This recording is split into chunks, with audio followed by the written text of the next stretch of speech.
Hello students. तो आज आम +3 third semester Odia honours major paper 6 रो सिलेक्टेड 100 मार्क रो क्वेश्चन आंसर डिस्कस करबा।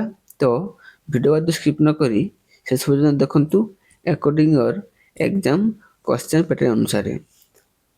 शॉर्ट क्वेश्चन रहबा आपनकर 10 टी, 2 मार्क रहबा आपनकर 9 टी 18 मार्क, 5 मार्क रहबा आपनकर 8 टी 8 40 मार्क एवं 8 मार्क रहबो 4 टी 8 32 मार्क। एपरि आपन टोटल 100 मार्क रो परीक्षाटी हबो। तो प्रथम आम शॉर्ट क्वेश्चन देन 2 मार्किया 5 मार्किया शेष रे 8 मार्किया क्वेश्चन आंसर देखिबा। प्रथम क्वेश्चन कोन आछी, देश जैत्र पताका सबुज गोष्ठी प्रथमे उत्तोलन करथिले। नारी स्वाधीनता जैत्र पताका प्रथमे उत्तोलन करथिले। परवर्ती प्रश्न, छात्र दर्पण देश धनर पत्रिका अटे ना हस्तलिखित पत्रिका अटे। परवर्ती प्रश्न, छात्र दर्पण पत्रिका स्रष्टाଙ୍କ नाम देश अटे, कालिचरण पाणिग्राही अटे। परवर्ती क्वेश्चन को आसीबा, वैकुंठनाथ पट्टनायक 2 गोटी रमाटी काव्यर नाम लेख। राजजेमा और अन्यटी होची यौवनर पूजा। परवर्ती क्वेश्चन, वैकुंठनाथ पट्टनायक द्वारा लिखित 2 गोटी काव्यर नाम दर्शाओ। काव्य संचयन और उत्तरायण। परवर्ती क्वेश्चन नंबर 6 को आसीबा, मनोरंजन दास देश नाटक पई केंद्र साहित्य अकादमी पुरस्कार पाइथिले और अन्य फसल नाटक पई।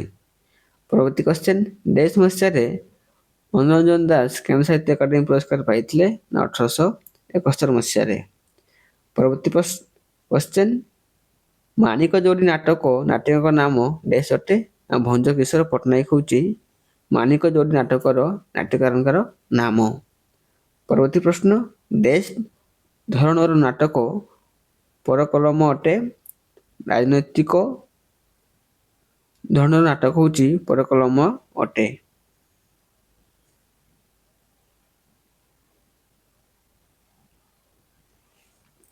परवर्ती क्वेश्चन, कवि कमलाकांत लेखांक 2 गोटी कविता संकलन पुस्तक नाम लेख। गोटे होची सुना फसल और गोटे होची कवितार मुह।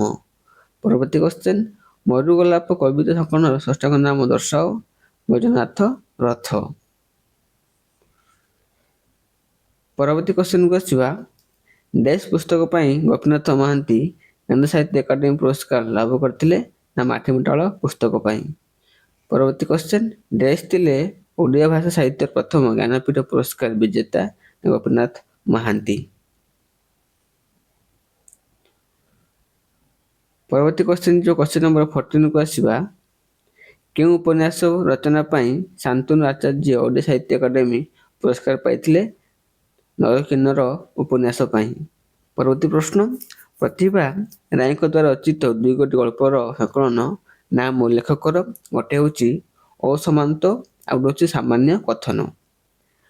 परवर्ती क्वेश्चन, शिला पद्म उपन्यासर औपन्यासिकଙ୍କ नाम लेख। प्रतिभा राय।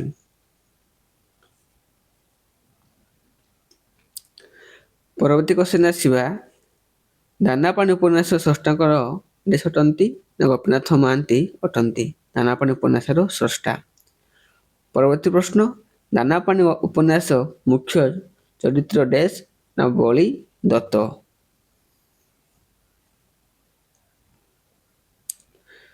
परवर्ती प्रश्न, पांडुलिपि कविता संकलन स्रष्टा किए।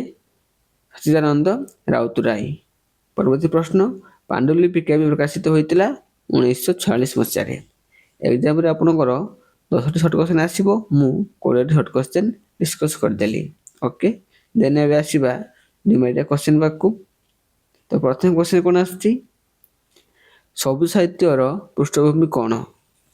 सबुज साहित्यर पृष्ठभूमि कोन ना प्रथम विश्व युद्धर धूसर त्रस्त पृथ्वी, 1917 मसिया रे सोवियत रूसिया रे बोल्शेविक विप्लव, 1919 रो जालियानबाग हत्याकांड, 1920 मसिया रे असहयोग आंदोलन, 1922 मसिया रे टी.एस. इल्टन को वेस्टलैंड काव्य ग्रंथ प्रकाशन समय रे बंग साहित्यर कल युग पर ओडिया साहित्यर मध्य सबुज युग आदि संकेत सृष्टि होइथिला। ତ କେମିତି ଲେଖାଯାଉଛି, କୋଉ ପ୍ରୋସେସ ଲେଖାଯାଉଛି ସେସବୁ ଭଲ ଭାବରେ ଦେଖନ୍ତୁ। ଏଇଠି ହେଉଛି ତାର ମଟ, ଏଇଠି ହେଉଛି ତାର ମେନ୍ ଆନ୍ସର। ନନସେନ୍ସ କ୍ଲବରୁ ସବୁଜ ସାହିତ୍ୟ ସମିତି ତାର ଆନୁକୂଲ୍ୟରେ ଯୁଗ ବିନା ପତ୍ରିକା ପ୍ରକାଶ କରିଥିଲା। ସବୁଜ ଯୁଗର କବିମାନେ କାବ୍ୟ ପରିଚୟ ଦେବା ପାଇଁ ପ୍ରସ୍ତୁତ ହୋଇଥିଲେ। କବି କାଳୀଚରଣ ପାଣିଗ୍ରାହୀ, ଅନନ୍ତ ଶଙ୍କର ରାୟ, ବୈକୁଣ୍ଠନାଥ ପଟ୍ଟନାୟକଙ୍କର କେତେଗୋଟି କବିତାକୁ ନେଇ ଏହି ଯୁଗ କାବ୍ୟ ଅଭିମୁଖୀ ସବୁଜ କବିତା ଅଙ୍କନ ପ୍ରକାଶ ପାଇଥିଲା। ଏହା ଥିଲା ହିଁ ସବୁଜ ସାହିତ୍ୟର ପୃଷ୍ଠଭୂମି। ତ ନନସେନ୍ସ କ୍ଲବରୁ ହିଁ ସବୁଜ ସାହିତ୍ୟ ପୃଷ୍ଠଭୂମିଟି ଆରମ୍ଭ ହୋଇଥିଲା। କେମାନେ କିଏ ସେସବୁ କାମ କରିଥିଲେ? ପ୍ରଥମ ହେଉଛନ୍ତି କାଳୀଚରଣ ପାଣିଗ୍ରାହୀ, ଅନନ୍ତ ଶଙ୍କର ରାୟ, ବୈକୁଣ୍ଠନାଥ ପଟ୍ଟନାୟକ। ଏଇମାନେ ଥିଲେ ସବୁଜ ସାହିତ୍ୟର ପୃଷ୍ଠଭୂମି। ଓକେ, ଦେନ୍ ନେକ୍ସଟ କ୍ୱେଶ୍ଚନ ଆସିବା, ସବୁଜ ଯୁଗର ବୈଶିଷ୍ଟ୍ୟ କ'ଣ? ସବୁଜ ଯୁଗର ବୈଶିଷ୍ଟ୍ୟ କ'ଣ? ସବୁଜ ସାହିତ୍ୟ ମାନଙ୍କର ରଚନାରେ ପ୍ରେମ, ମୁଗ୍ଧ, ପ୍ରଣୟ, ଯୌବନର ପ୍ରଶସ୍ତି ଗାନ ଦେଖିବାକୁ ମିଳିଥିଲା। ବାସ୍ତବତା ଠାରୁ ଦୂରେଇ କଳ୍ପନା ରାଜ୍ୟରେ ଘୁରି ବୁଲୁଥିଲେ ଏହି ତରୁଣୀ ଗୋଷ୍ଠୀ। ଉତ୍କଳୀୟ ସଂସ୍କୃତି, ପରମ୍ପରା, ଐତିହ୍ୟ ଠାରୁ ସେମାନେ ବହୁ ଦୂରରେ ଥିଲେ। କାମନା ଜଡ଼ିତ ଯୌବନର ପ୍ରତିଛବିରେ ବାସ୍ତବ ରୂପାୟନ ସବୁ ସାହିତ୍ୟମାନଙ୍କ ରଚନାକୁ ଦେଖିବାକୁ ମିଳିଥାଏ। ପ୍ରେମର ଜୟଗାନ, ପ୍ରେମର ପୂଜା, ପ୍ରଣୟର ସ୍ତୁତି ସବୁଜ ଯୁଗ ସାଧକମାନଙ୍କ ରଚନା ଗୁଡ଼ିକର ମୁଖ୍ୟ ବୈଶିଷ୍ଟ୍ୟ ମଧ୍ୟ ଥିଲା। ନେକ୍ସଟ କ୍ୱେଶ୍ଚନ ଯିବା 3 କୁ ଆସିବା, ରାମପ୍ରସାଦ ସିଂ ସମାଜବାଦର ରୂପକାର ଆଲୋଚନା କର।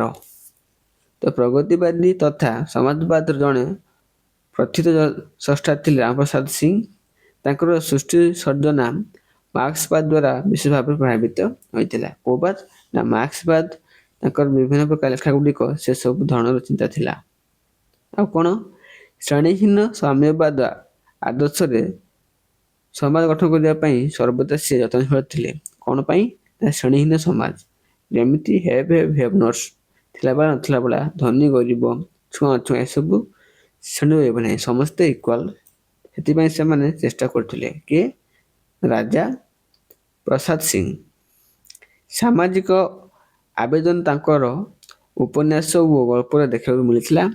ସର୍ବହରା, ଖଟିଖିଆ, ମୂଲିଆ, ମଜୁରିଆମାନଙ୍କ ପାଇଁ ତାଙ୍କର ଚିତ୍କାର ତାଙ୍କ ସାହିତ୍ୟର ଦର୍ଶନ ଅଟେ। ରାମପ୍ରସାଦ ସିଂ ମାର୍କ୍ସବାଦର ଭାବଧାରାକୁ ନେଇ କେତେ ଗଳ୍ପ ମଧ୍ୟ ରଚନା କରିଛନ୍ତି। ତ ତାଙ୍କର ମଟ କ'ଣ ଥିଲା? ଯେ ସମସ୍ତେ ଇକ୍ୱାଲ ହେଇକି ବଞ୍ଚିବେ, କେହି କାହାରି ଧନୀ ଗରିବ ରହିବ ନାହିଁ, ସମସ୍ତେ ସମାନ। ପରବର୍ତ୍ତୀ କ୍ୱେଶ୍ଚନକୁ ଯିବା, କ୍ୱେଶ୍ଚନ ନମ୍ବର 4 କୁ ଆସିବା, ମହାନ ବିପ୍ଳବୀ କବି ଅନନ୍ତ ପଟ୍ଟନାୟକ। ତ ମୁଁ ବ୍ରିଫଲି କହୁଛି, ଅଧିକ ଏକ୍ସପ୍ଲେନ କଲେ ସମୟ ଯିବ, ସେଥିପାଇଁ ମୁଁ ବ୍ରିଫଲି କହୁଛି। ମହାନ ବିପ୍ଳବୀ କବି ଅନନ୍ତ ପଟ୍ଟନାୟକ। ତ ପ୍ରଗତିବାଦୀ ଚେତନାର ମହାନ ବିପ୍ଳବୀ କବି ଅନନ୍ତ ପଟ୍ଟନାୟକ ଓଡ଼ିଆ ପ୍ରଗତିଶୀଳ ସାହିତ୍ୟର ଆନ୍ଦୋଳନର ଏକ ସଦସ୍ୟ ଓ ସାମ୍ୟବାଦୀ ଚେତନାର ବାର୍ତ୍ତବନ୍ତ ପଟ୍ଟନାୟକ ଓଡ଼ିଆ ସାହିତ୍ୟ ଇତିହାସର ସ୍ୱର୍ଣ୍ଣମ ତାରକା ଥିଲେ। କମ୍ରେଡ ଭଗବତ ଚରଣ ଓଡ଼ିଶାର ଯେଉଁ ସାମ୍ୟବାଦୀ ଆନ୍ଦୋଳନ ମନ୍ତ୍ରୋଚ୍ଚାରଣ କଲେ, ଅନନ୍ତ ପଟ୍ଟନାୟକ ସେ ମନ୍ତ୍ରରେ ଅଭିହିତ ମଧ୍ୟ ହୋଇ ସ୍ମରଣୀୟ ଘଟଣା ସାଜିଥିଲେ। ଆଧୁନିକ ପତ୍ରିକାରେ କ୍ରମାନ୍ୱୟରେ କବିତା ତାଙ୍କର ପ୍ରକାଶ ପାଇଲା। ତାଙ୍କ ରଚିତ କବିତା ସର୍ବହରା, ଖଟିଖିଆ, ମେହନତି ମଣିଷ ଓ ଶ୍ରମିକମାନଙ୍କ ପ୍ରସଙ୍ଗ ବର୍ଣ୍ଣିତ ଥାଏ। ଅନନ୍ତ ପଟ୍ଟନାୟକ ଆଧାରରେ ଥିଲେ କବି, ଗାଳ୍ପିକ, ନାଟ୍ୟକାର, ପ୍ରାବନ୍ଧିକ, ଆନୁବାଦିକ ଓ ଶିଶୁ ସାହିତ୍ୟକ। ଏଇଥିଲା ତାଙ୍କର ଓଡ଼ିଆ ସାହିତ୍ୟର ଅବଦାନ। ପରବର୍ତ୍ତୀ କ୍ୱେଶ୍ଚନକୁ ଆସିବା, ରମାକାନ୍ତଙ୍କ କବିତାର ଆଦର୍ଶ କ'ଣ ଥିଲା? ସ୍ୱାଧୀନତା ପରବର୍ତ୍ତୀ ଆଧୁନିକ ଓଡ଼ିଆ କାବ୍ୟ ଆନ୍ଦୋଳନର ପଥ ପ୍ରଦର୍ଶକ ଥିଲେ ସ୍ରଷ୍ଟା ରମାକାନ୍ତ ରଥ।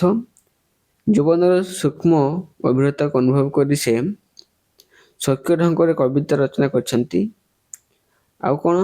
ନା ଆଉ ସତ୍ୟ ହେଉଛି ତାଙ୍କର ସ୍ୱତନ୍ତ୍ର ପରିଚୟ। ମୃତ୍ୟୁ, ପ୍ରେମ, ଈଶ୍ୱର ଓ ସମୀହ ତାଙ୍କର ଥିଲା କବିତାର ମୁଖ୍ୟ ଉପାଦାନ।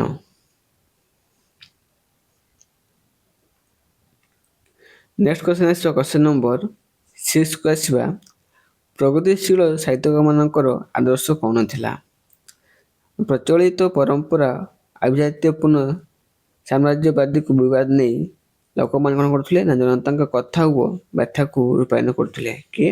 ନା ପ୍ରଗତିବାଦୀ ସାହିତ୍ୟମାନେ। ସେମାନେ ଲୋକମାନଙ୍କର ଯେଉଁ ପ୍ରକାର କଥା ବା ବ୍ୟଥା ଥିଲା ସେସବୁକୁ ସେ ଲେଖା ମାଧ୍ୟମରେ ପ୍ରକାଶ କରୁଥିଲେ। ଶ୍ରେଣୀହୀନ ସମାଜ, ସାମାଜିକ ବୈଷମ୍ୟ ଓ ସଂସ୍କାର ଅନ୍ଧବିଶ୍ୱାସ ଦୂର କରି ସଂସ୍କୃତି ଓ ସମ୍ପନ୍ନ କରି ଗଢ଼ି ତୋଳିବା ପାଇଁ ପ୍ରଗତିଶୀଳ ସାହିତ୍ୟିକମାନେ ମୁଖ୍ୟ ଆଦର୍ଶ ଥିଲେ। ଏତଦ୍ ବ୍ୟତୀତ ସାଧାରଣ ଜନତାମାନଙ୍କର ପରିଚୟ ଯୋଡ଼ି ସେମାନଙ୍କୁ ସମାଜରେ ପ୍ରତିଷ୍ଠିତ କରିବା ଥିଲା ପ୍ରଗତିଶୀଳ ସାହିତ୍ୟର ମୁଖ୍ୟ ପ୍ରସଙ୍ଗ ଓ ଆଦର୍ଶ। ନେକ୍ସଟ କ୍ୱେଶ୍ଚିନ୍ ଯିବା 7କୁ ଆସିବା। ମନସ୍ତାତ୍ତ୍ୱିକ ନାଟକ। ମନସ୍ତାତ୍ତ୍ୱିକ ନାଟକ ମନୋଜଗତର ଦ୍ୱନ୍ଦ୍ୱ, ସଂଘର୍ଷ ଓ ସଂଘାତ ମଧ୍ୟରେ ଗୁରୁତ୍ୱ ଆରୋପ କରିଥାଏ। ମଣିଷ ମନରେ ଅବଚେତନାର ରହସ୍ୟକୁ ଉନ୍ମୋଚନ କରିଥାଏ। ମନସ୍ତାତ୍ତ୍ୱିକ ନାଟକର ଦର୍ଶନ ଚିନ୍ତନ ମାଧ୍ୟମରେ ବୁଡ଼ି ରହିଥାନ୍ତି, ବହିର୍ଜଗତ ପ୍ରତି ଧ୍ୟାନ ଦେଇଥାନ୍ତି। ଆଉ କ'ଣ ନା ସ୍ୱାଧୀନତା ପରବର୍ତ୍ତୀ ନାଟକ ସାହିତ୍ୟର ମନସ୍ତାତ୍ତ୍ୱିକ ନାଟକର ଚାହିଦା ପାଠକୀୟ ଆଦର ଲାଭ ମଧ୍ୟ କରିଥାଏ। ତ ମନସ୍ତାତ୍ତ୍ୱିକ ନାଟକ କ'ଣ? ଏଥିରେ କ'ଣ ହେଇଥାଏ ନା ଦ୍ୱନ୍ଦ୍ୱ, ସଂଘର୍ଷ, ସଂଘାତ ମଧ୍ୟରେ ପରସ୍ପର ଗୁରୁତ୍ୱ ଆରୋପ ଦିଆଯାଏ। ମଣିଷ ମନରେ ଯେଉଁ ପ୍ରକାର ଅବଚେତନା ଅଛି ସେସବୁକୁ ରହସ୍ୟକୁ ଆଗକୁ ଅଣାଯାଏ। ନାଟକ ମାଧ୍ୟମରେ ବହିର୍ଜଗତକୁ ଧ୍ୟାନ ମଧ୍ୟ ଦିଆଯାଏ ନାହିଁ। ସ୍ୱାଧୀନତା ପରବର୍ତ୍ତୀ କାବ୍ୟ ସାହିତ୍ୟ ଗୁଡ଼ିକର ନାଟକ ଚାହିଦା ପାଠକମାନଙ୍କୁ ବହୁତ ଆଦର ପାଇଛନ୍ତି। ନେକ୍ସଟ କ୍ୱେଶ୍ଚିନ୍ ଯିବା 8କୁ ଆସିବା। ଏଡଗାର ଆଲାନ ପୋ କ୍ଷୁଦ୍ରଗଳ୍ପ ସଂଜ୍ଞା ସମ୍ପର୍କରେ କି ମତ ପ୍ରଦାନ କରିଛନ୍ତି? ନା ଜୀବନର ଛୋଟ ଛୋଟ ଜ୍ଞାତ ଅଜ୍ଞାତ ଘଟଣାମାନଙ୍କୁ ପ୍ରକାଶ କରିବାକୁ ଯାଇ କ୍ଷୁଦ୍ରଗଳ୍ପ କଳେବର ସୀମିତ ହେବା ଆବଶ୍ୟକ। କ୍ଷୁଦ୍ରଗଳ୍ପରୁ ଅଣୁଗଳ୍ପ ଆବିଷ୍କାର ଫଳରେ ପାଠକ ପାଇଁ 5ରୁ 15 ମିନିଟ୍ ମଧ୍ୟରେ ଶେଷ ହେବା ଉଚିତ। ଗୋଟିଏ ପାଠକ ପାଇଁ କ୍ଷୁଦ୍ରଗଳ୍ପ ଅଧଘଣ୍ଟା କିମ୍ବା ଅତି ବେଶୀରେ 2 ଘଣ୍ଟା ସମୟ ଯାଇଥାଏ। କ୍ଷୁଦ୍ରଗଳ୍ପ ଜୀବନର ସମ୍ପୂର୍ଣ୍ଣ କଳା। ଏହା ଏକ ନିର୍ଦ୍ଦିଷ୍ଟ ଲକ୍ଷ୍ୟ, ନିରୂପିତ ଚରିତ୍ର ଓ ମାପଚୁପ ସମୟ ଭିତରେ ନିଜର ମନନ ସମ୍ପାଦନ କରିଥାଏ। ଏଇଟା ହେଉଛି କ'ଣ? ଏଡଗାର ଆଲାନ ପୋ କ୍ଷୁଦ୍ରଗଳ୍ପ ସଂଜ୍ଞା ସେସବୁ ସମ୍ପର୍କରେ କହିଛନ୍ତି। ଯେଉଁଠି ପାଠକ ଅତି ବେଶୀରେ ଗୋଟିଏ କ୍ଷୁଦ୍ରଗଳ୍ପ ଅଧଘଣ୍ଟା କିମ୍ବା 2 ଘଣ୍ଟା ମଧ୍ୟରେ ଦେବା ଆବଶ୍ୟକ ଏବଂ ଜ୍ଞାତ ଅଜ୍ଞାତ ଘଟଣାକୁ ପ୍ରକାଶ କରିବାକୁ ଯାଇ କ୍ଷୁଦ୍ରଗଳ୍ପ କଳେବର ସୀମିତ ହେବା ଆବଶ୍ୟକ। କ୍ଷୁଦ୍ରଗଳ୍ପ ଗୁଡ଼ିକ ଆବିଷ୍କାର କରିବା ଫଳରେ ଆକୁ ପଢ଼ିକି ଲୋକମାନେ 15 ମିନିଟ୍ରୁ ଶେଷ କରିବା ଆବଶ୍ୟକ। ଏଇଟା ହେଉଛି କ'ଣ? ଏଡଗାର ଆଲାନ ପୋ କ୍ଷୁଦ୍ରଗଳ୍ପ। ନେକ୍ସଟ ଆସିବା କ୍ଷୁଦ୍ରଗଳ୍ପର ଶୃଙ୍ଖଳା କ'ଣ? କ୍ଷୁଦ୍ରଗଳ୍ପ ସାହିତ୍ୟର ସମସ୍ତ ବିଭାଗ ଠାରୁ ଶୃଙ୍ଖଳିତ। କାହାଣୀ, ଶବ୍ଦ ଚୟନ, ଶବ୍ଦ ସଂଯୋଜକ, ଚରିତ୍ର ଚିତ୍ରଣ, ବର୍ଣ୍ଣବିଳାସ, ଭାଷା ଶୈଳୀ ସର୍ବୋପରି ସ୍ଥାନକାଳ ପାତ୍ର ଚିତ୍ରଣରେ ଏଥିରେ ଶୃଙ୍ଖଳିତ ପ୍ରକ୍ରିୟାକୁ ରକ୍ଷା କରାଯିବା ଉଚିତ। ଆବଶ୍ୟକ ବକ୍ତବ୍ୟ ପ୍ରଦାନ କରି ଶୃଙ୍ଖଳିତ ଭାଷାରେ ଶ୍ରେଷ୍ଠ ଉପସଂହାରରେ ପହଞ୍ଚିଥାଏ। ଏଇଟା ହେଉଛି କ୍ଷୁଦ୍ରଗଳ୍ପର ଶୃଙ୍ଖଳା। ପରବର୍ତ୍ତୀ କ୍ୱେଶ୍ଚିନ୍ କ'ଣ ଆସୁଛି? ଆତ୍ମଜୀବନୀ। ଆତ୍ମଜୀବନୀ କ'ଣ? ସାଧାରଣତଃ ଆତ୍ମଜୀବନୀ କହିଲେ ନିଜ ନିଜର ସମ୍ପର୍କରେ ଲେଖିବାକୁ ପଡ଼ିଥାଏ। ଜନ୍ମରୁ ସମସ୍ତ ଘଟଣା ପର୍ଯ୍ୟାୟକ୍ରମେ ତଥା କ୍ରମାନ୍ୱୟରେ ଲେଖିବାକୁ ପଡ଼ିଥାଏ। ଲେଖକଙ୍କ ଜୀବନର ଆସିଥିବା ଆହ୍ୱାନ ଓ ତା'ର ସ୍ୱାଧୀନତା ସମାଧାନ କରିବା ପାଇଁ ଏଥିରେ ସ୍ଥାନ ପାଇଥାଏ। ନିଜର ସଫଳତା ଓ ବିଫଳତା ସମ୍ପର୍କରେ ସ୍ଥାନ ମଧ୍ୟ ପାଇଥାଏ। ଶ୍ରୁତି ଉପରେ ନିର୍ଭର କରି ବାର୍ଦ୍ଧକ୍ୟ ସମୟରେ ଏହା ଲେଖାଯାଉଥିବାରୁ ଏହା ଭୁଲ ତଥ୍ୟ ମଧ୍ୟ ରହିପାରେ। ଆପଣଙ୍କର 2 ମାର୍କିଆ। ଦେନ୍ ଆସିବା 5 ମାର୍କିଆ କ୍ୱେଶ୍ଚିନ୍ ଗୁଡ଼ିକ ଏବେ ମୁଁ ଡିସ୍କସ୍ କରୁନାହିଁ। ଡିସ୍କସ୍ କଲେ ଅଧିକ ସମୟ ଯିବ। ତ ଧୀରେ ଧୀରେ ମୁଁ ସ୍କ୍ରଲ୍ କରିକି ଯିବି। ଆପଣମାନେ ଭିଡ଼ିଓଟିକୁ ଷ୍ଟପ୍ କରିକି ପଢ଼ି ନିଅନ୍ତୁ। ଆପଣଙ୍କ 5 ମାର୍କିଆ ପାଠଟି ତ ମଧ୍ୟ 8ଟି 5 ମାର୍କିଆ କ୍ୱେଶ୍ଚିନ୍ଟି ଅଛି। ପ୍ରତ୍ୟେକ କ୍ୱେଶ୍ଚିନ୍କୁ ଷ୍ଟପ୍ କରିକି ପଢ଼ି ନିଅନ୍ତୁ। ମୁଁ ଧୀରେ ଧୀରେ ସ୍କ୍ରଲ୍ କରିକି ଯାଉଛି। ବେଟର ହେବ ସ୍କ୍ରିନଶଟ୍ ନେଇନେଲେ ବି ଭଲ ହେବ। ନହେଲେ ମୋ ଡିସ୍କ୍ରିପ୍ସନରେ ମୋର ଟେଲିଗ୍ରାମ ଗ୍ରୁପ୍ ଲିଙ୍କ୍ ଅଛି।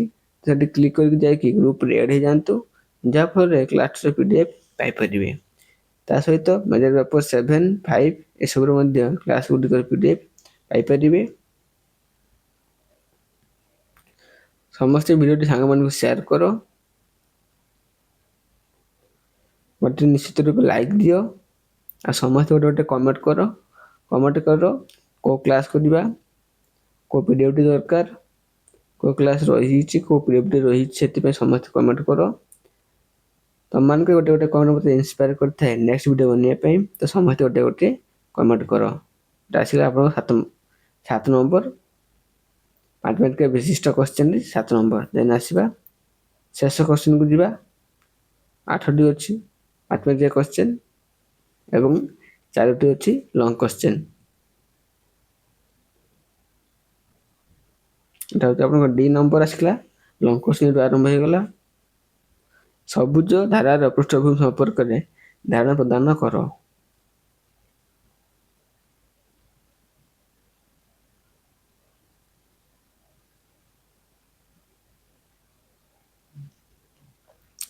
ଓଡ଼ିଆ ସାହିତ୍ୟର ପ୍ରଗତିବାଦୀ ଧାରାର ଚିନ୍ତାଧାରା ଓ ଆନ୍ଦୋଳନ ସମ୍ପର୍କରେ ବିବରଣୀ ପ୍ରଦାନ କର।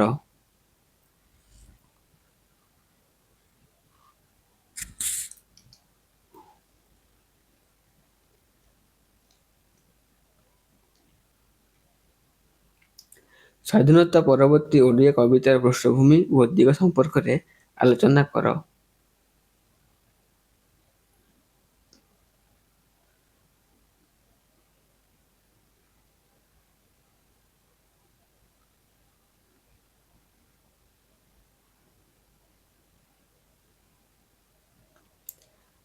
ସ୍ୱାଧୀନତା ପରବର୍ତ୍ତୀ ଓଡ଼ିଆ ପତ୍ରବିନ୍ୟାସ ସମ୍ପର୍କରେ ଧାରଣା ପ୍ରଦାନ କର।